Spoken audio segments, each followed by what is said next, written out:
আসসালামু আলাইকুম। দৈনিক বাংলার অধিকারে সবাইকে স্বাগত। সাথে আছি আমি আসমা আক্তার। শুরুতেই সংবাদ শিরোনাম। আগামী 21শে জুন দুবাই কনসার্ট 2024 উদযাপন উপলক্ষে সংবাদ সম্মেলন। বাংলাদেশের সীমানা পেরিয়ে এবার সুদূর আরব আমিরাতে জমকালো আয়োজনের মধ্য দিয়ে এক ঝাঁক তারকাদের মিলন মেলা অনুষ্ঠিত হতে যাচ্ছে। ঈদ পরবর্তী এই অনুষ্ঠানে বাংলাদেশের ও ভারতের জনপ্রিয় সঙ্গীতশিল্পী ও চিত্র তারকাদের নিয়ে ঈদ উৎসব করতে যাচ্ছে এসএন এন্টারটেইনমেন্ট স্বত্বাধিকারী সাচি নূর সাচি। আগামী 21শে জুন 2024 তারিখে দেরা দুবাইয়ে 5 তারকা হোটেল রেডিসন ব্লুতে অনুষ্ঠিত হবে দুবাই কনসার্ট 2024। এ উপলক্ষে গতকাল 31 মে দুবাইয়ে আল কেসিসের একটি রেস্তোরাঁয় সংবাদ সম্মেলনে আয়োজন করা হয়। সংবাদ সম্মেলনের মাধ্যমে দুবাই কনসার্টের আনুষ্ঠানিক ঘোষণা দেন উদযাপন কমিটির সভাপতি ইঞ্জিনিয়ার আবু জাফর।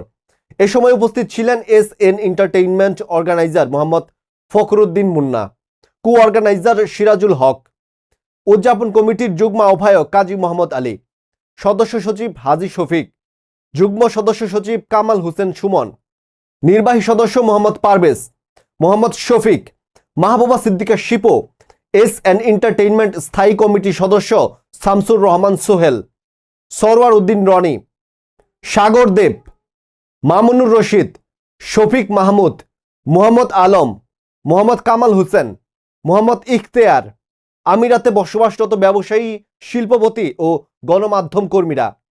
সংবাদ সম্মেলনে ইঞ্জিনিয়ার আবু জাফর বলেন, এই প্রথম বাংলাদেশের অনেকগুলো সঙ্গীতশিল্পী এবং চিত্রশিল্পী একসাথে দুবাইয়ের মাটিতে পা রাখছেন। এই অনুষ্ঠানে বিভিন্ন দেশের দর্শক উপস্থিত থাকবেন। তিনি জানান, বাংলাদেশ থেকে আগত ফুক সম্রাজ্ঞী মমতাজ বেগম, অভিনয় শিল্পী পরিমণি, কণ্ঠশিল্পী ফকির শাহাবুদ্দিন, সুমি শবনম, তোশিবা, সাচিনুর সাচি, উপস্থাপক সান্তাস জাহান ও লাবিব সিনহা এবং ভারতের জনপ্রিয় সঙ্গীতশিল্পী অর্পিতা বিশ্বাস। এ সময় এসএন এন্টারটেইনমেন্টের দুবাই অর্গানাইজার ফখরুদ্দিন মুন্না দৈনিক বাংলার অধিকারকে বলেন, বিনোদনমূলক একটা প্রোগ্রাম করার ইচ্ছা করছিলাম, এটা বাস্তবায়ন হচ্ছে এবং ভালোভাবে হবে এই আশাবাদ নিয়ে। আমাদের মূলত যে বিষয়গুলো আমরা পিছনে দেখেছি, ম্যাক্সিমাম প্রোগ্রামে মানুষ বদনাম ছাড়া কোনো কিছু আসলে আমরা দেখি নাই। যতগুলো প্রোগ্রাম হয়েছে ম্যাক্সিমাম প্রোগ্রামে কোনো না কোনো কলঙ্কের দাগ ছিল। তো আমাদের মূলত এই প্রোগ্রামটা উদ্দেশ্য হলো যে আমরা এরকম কোনো দাগ চাই না। মাটিতে আমাদের একটা সুস্থ ধারার প্রোগ্রাম হবে, যে প্রোগ্রামটাতে আমরা সবার কাছ থেকে সাধুবাদ পাবো। সবার রিক্রিয়েশনের যে উদ্যোগটা নিয়েছি, সবাই রিক্রিয়েশন করবে, সবাই উৎসব করবে। এই উৎসবটার জন্যই মূলত আমাদের এই ব্যয়বহুল আয়োজন। বাংলাদেশের সবচেয়ে জনপ্রিয় শিল্পীদের সমন্বয়ে ঈদ উৎসব পালন করবে আমিরাতের প্রবাসীরা।